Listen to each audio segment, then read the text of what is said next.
Hi guys, welcome back to my channel, and for today's video dito po tayo sa Amadeo, Cavite, and we will be showcasing our new property. Meron po siyang mga 250 square meter na mga plots. So ito po yung gagawin natin na 6 meters right of way. Ito na po mismo yung highway. Ayan.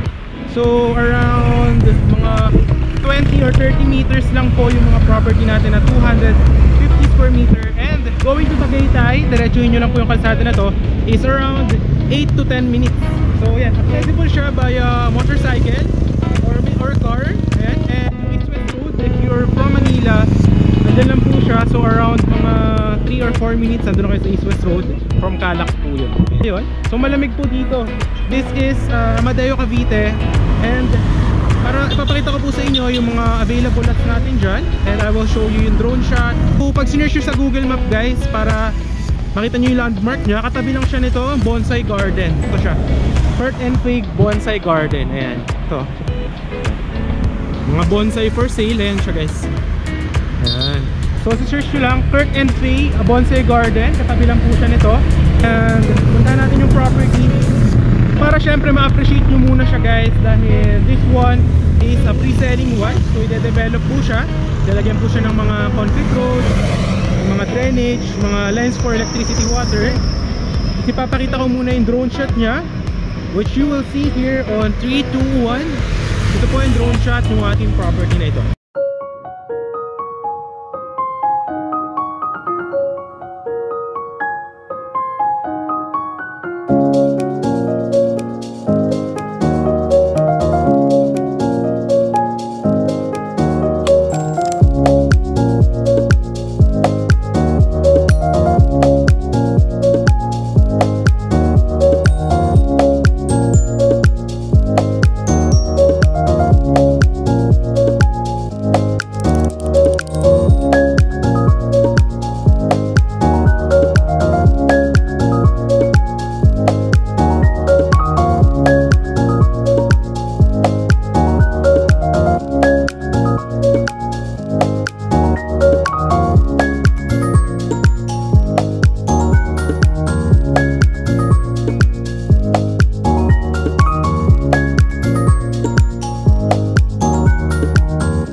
Alright guys, so nakita nyo naman yung ating drone shot dito sa property. So ayun po yung kalakihan niya. So around 20 meters, 30 meters lang siya from the highway. 8 to 10 minutes from Tagaytay. Ayan na po siya mismo. Ayan. So gagawin tong concrete road with drainage. So ang mga remaining lots na lang natin is around 7 to 8 lots, 250 square meter yung mga plots. Ayan. Then hanggang dun yung gagawin na right of way. Andyan, no? Then dito gagawin din niya ng perimeter fence. Ayan. Going to the property. Ayan. Papunta dun. So ito yung mga hollow block, nandito na yung mga equipment. Ayan. And maganda dito guys, hindi siya ganun kamahal. Yung property na to is pre-selling siya, and included na po sa price yung transfer of title. Ito natin sa inyo. So ayan siya guys, undergoing development. Yan yung mga equipment. Ito guys yung gagawin na concrete road. Ayan. Actually may mga tandaan eh. Ayan. Yan yung mga gagawin ng mga concrete roads dito pag ganyan. At yan yung mga drainage ibabaon dito. Papakita ko sa inyo. Yan yung gagawin ng mga concrete roads. Yan. Yan. So dito siya. And yung may kasama yung drainage. So yun dito yung concrete road is gagawin is 6.5 meters. Yan. Yan. Gagawa naman dyan sa dulo ng mga perimeter fence. So nakita nyo naman sa drone shot natin is malaki yung property. So 250 square meter. Ang normal na frontage niya is around 10 by 25 meters. So yan. Ito yung stick na to. Makikita nyo siya. Ayan. Kung makikita nyo. Papunta doon. Dito sa kabila ito. Ayan. So going to this one. Yan. So dyan po yung gagawin ng mga concrete road. So 6.5 meters dyan. Then doon sa right of way is malaki din siya. Gagawan din siya ng concrete roads. Ayan. Tapos dito may mga available tayo dito ng mga 250 square meter. Andiyan na mismo yung location. May actually yung mga tandaan na yan, yung mga stick na po yan ng mga 250 square meter natin. Ayan. Ano siya? Residential farm lot. Ayan.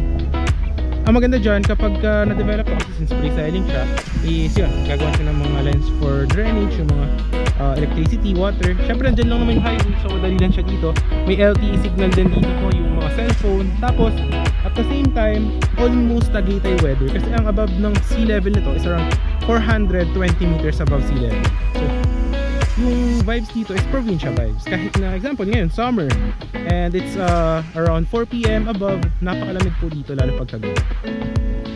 Tapos yung regarding naman sa kanyang kung may mga dumadaan dito ng mga public transport, marami rito mga tricycle, mga dumadaan din ng mga jeep, then may mga bus.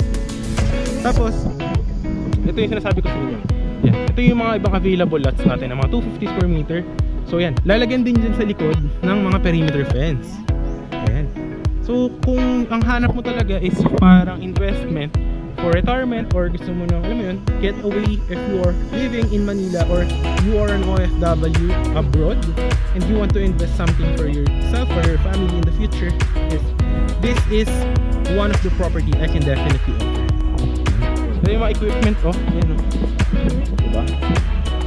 Alright. So ngayon guys is 5:15 PM. Actually maganda dito pag gabi, malamig talaga. Ayan yung mga equipment, so inaayos po natin siya dyan. Yung end lot dun guys, 272 square meter. So isa dito guys na 250, dito yung drainage, diba, ng kalsada. Ayan, meron dito isang 250, and then end lot dyan, 272 square meters. And then dito guys, diba dito yung gagawin na concrete road, kung nakikita nyo tinatapakan ko. So yan, from there may stick na yan dyan. Ayan, may tanda na yan dyan, going to here. Yan, papunta dyan. So yan yung gagawin concrete road haba. End lot na yan dyan sa dulo. So isa rito 250 square meter nandyan. Tapos isa dito 289 square meter. So ang kagandahan, if you are on end lot, is gagawin dyan ng perimeter fence, and then you are really having a big lot. Alam mo yun, meron ka sariling privacy. Pwede mo gawan nyo sa dulo pag nalagyan ng perimeter fence, under the kitchen, mga ganyan. And then lapit mo lang highway, diba?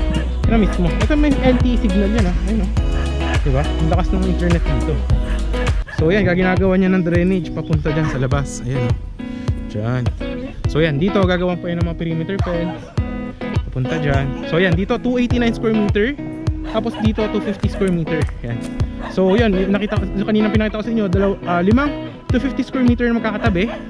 289, 250, 250 dito. Tapos dito isang end lot. Maganda siya, no? Kung investment mo hanap is ganito. Para siyang you are near to Tagaytay, you have your mini farm, residential. Pwede mo tayuan ng any house design sa future, or magtanim-tanim ka if you are a plantito or plantita. Kita nyo ngayon is lupa pa lang siya guys. And ano ba yung magiging sample na itsura ng property if ma-finish na po natin siya. So papakita ko sa inyo yung mga sample natin ng mga finished projects. Dito po yan sa Metro Tagaytay. In 3, 2, 1, here is our finished projects.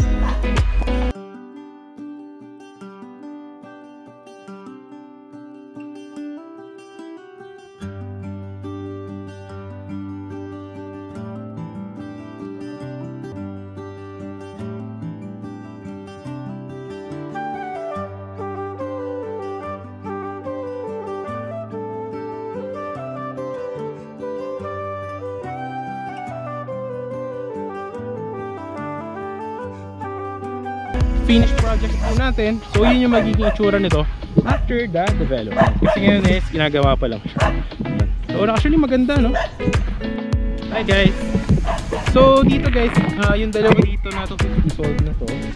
So turo ko sa inyo yung iba pang mga 250 natin na available. Actually malaki, no? Kung ang normal na frontage yun 10 by 25 meters. Isipin mo, meron kang ilagay halimbawa na small house, tapos meron kang mini garden, tapos lagay mo ng mga vegetable mo ng mga fruits, ganyan. So hanggang dito guys, example, bigyan kayo ng sample. So example, from there, yan, dyan kasi gagawin yung perimeter fence. So from there, ayan, papunta doon. Ayan. So dito gagawin dun sa kabila ng mga concrete roads. Ayan. So ito na siya mismo yung gagawing lalagyan din niya ng mga muhon kapag natapos na yung mga project. Ayan. So ito na siya mismo. Ayan. Actually malamig, no? Ayan, ito na mismo siya. Ayan. Then nandiyan yung concrete road, yung may stick na tinuro sa inyo. So 6.5 meters po yan. Alright.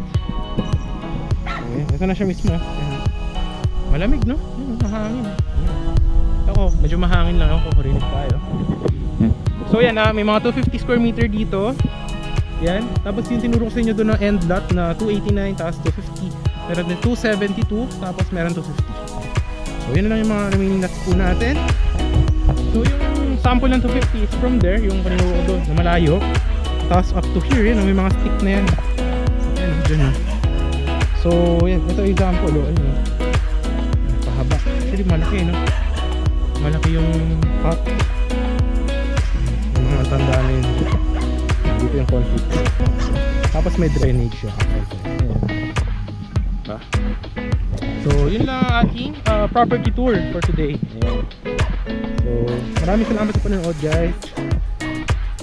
Alright. Tapos yan yung dalawa doon na may end lot. Yan. Tapos actually may isa ring available dito, 300 square meter. Yun nandito. So malaki siya, no? Tapos yun na, palabas na to ng highway, 20 meters. So that's around 1 minute. 1 minute palabas. If na ma-develop ng concrete road, you have your car. So malapit lang siya. So yun lang naman, guys. Ito-connect na natin yung ating camera. Nakita nyo na naman yung drone shot. Gawa natin yung camera doon sa may helmet. And we will be traveling from the highway going sa Tagaytay. So tara, let's go. Hi guys, so unfortunately paglabas natin, guys, dito, ito na yung Dubai right of way. Pagdating natin sa highway, nahulog ko yung helmet ko. Yung pinaglalagyan ko nung yung itong camera dito, nahulog, yun, nasira. So hindi ko siya makakabit. Pero actually yan, yung mga kotse na yan, yung nakikita nyo, yan, diretso doon is Tagaytay na yan, papunta ng Sky Ranch. Siguro kasi nasira yung sa kabitan ko ng helmet, nahulog ko kasi hinangin. Bali magbibideo na lang ako from there, yung sa may Tagaytay na mismo, para makita nyo yung property kung saan siya malapit. Pero doon na lang ako sa may Tagaytay bypass road, sa may mismong boundary pupunta, para makita nyo kung ano yung tsura. Pero yung landmark nito mismo, ito na siya, yung bonsai, ito, yung ito siya mismo, ito. Para pag sinerch nyo sa Google Maps, makikita nyo na kung gaano siya kalapit sa Tagaytay. Here at Amadeo, Cavite. So yun siya, Kurt and Faye Bonsai Garden. Yes, so dyan lang siya. Hi guys, so around yung highway kanina na sinasabi ko sa inyo, pag diniretso nyo yung papuntang Tagaytay, dito pa rin sa Amadeo, ito yung sample natin ng mga project na tapos na. Ayan, no? So pares lang sila ng highway yung going to Tagaytay. So around 2 minutes, around 2 minutes galing dun sa kanina. Ito na siya. Ayan. So ganito rin yung gagawin dun pag tapos na yung project natin. Ito siya, ito yung sample, ito yung guardhouse. Tapos ito, yan, ganito yung loob, ganyan. Ito yung mga sample na mag-issue. So ito, Amadeo din to. Ayan, no? Any house design kung makikita nyo. So ganyan, may mga kuryente, may water, yan. Tapos pwede mo taniman ng pine tree, ayun, mga pine tree. So any house design, may pwede ka rin maglagay ng garden, ganyan. So yan, ganito kalawak yung mga kalsada. Ayun, talagang probinsya vibes. Ngayon, pupunta na tayo ngayon doon sa may Tagaytay bypass road, sa may boundary. Pag dinaretso nyo yun, Sky Ranch na from the property. So yun, ito yung isa natin project na tapos na. So kaso ito, ano na to, wala nang available dyan. So may mga nakatira na yan dyan. So yun, affordable pa yung price. Kaya ano pa siya, tawag nito, ang cut pa pala noon, mga 250. Ito kasi mga cut dito dati, mga 120, 150 ganyan. So yun, tara, punta na tayo sa may Tagaytay na mismo. Okay guys, so dito na tayo sa may Tagaytay bypass road. So from the property kanina, around 4 minutes nandito na tayo. So ito na siya. Ito yung pag diniretso nyo to, going to Silang yan. Ayan, going to Mendez. Ayan. Ito naman, Tagaytay na to mismo. Pag diniretso nyo yan, papunta na yan sa may Sky Ranch, tsaka sa may Mahogany. Diretso nyo lang yan. Pero ito na siya mismo. So around, from the property, so around 8 minutes Tagaytay na kayo. So may 8 to 10 minutes doon na kayo sa Tagaytay Sky Ranch. Ayan. So yun guys, if you do like this video, yan, marami ng kotse dito. So daanan na talaga to. Pwede mo diretso yung bypass road, papunta Silang, papuntang Calax, or yung sinabi kong East West Road. Yan. So if you want this kind of video and nagustuhan yung property, message nyo lang ako to my Viber or WhatsApp. And if you want more videos, hit nyo yung notification bell para lagi kayo updated sa mga next upcoming videos natin. So yun lang guys, maraming salamat sa panonood and see you on the next vlog, and God bless po sa lahat. Bye bye!